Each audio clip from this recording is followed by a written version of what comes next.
ఆయన నెరవేర్చుకున్నాడు అనే విషయాన్ని మీరు గుర్తుపెట్టుకోవాలి. ఆయన మాట తప్పలేదు.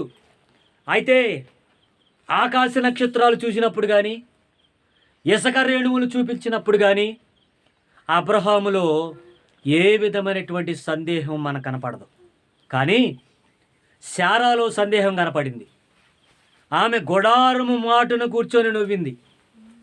అప్పుడు దేవుడు అంటాడు, శారా శారా నవ్వనేలా, ఎందుకు నవ్వావు అని అంటే, అప్పుడు ఆ మంది, నేను వృద్ధాప్యములోనికి వెళ్ళిపోయాను, స్త్రీ ధర్మం నిలిచిపోయింది, ఇక నేను పిల్లల్ని కనడం అనేది సాధ్యమనేటువంటి పని కాదు అనంది. అప్పుడు దేవుడు ఏమన్నాడంటే, నీకు అసాధ్యమేమో కానీ నీ దేవునికి సమస్తమును సాధ్యమే. Praise the lord.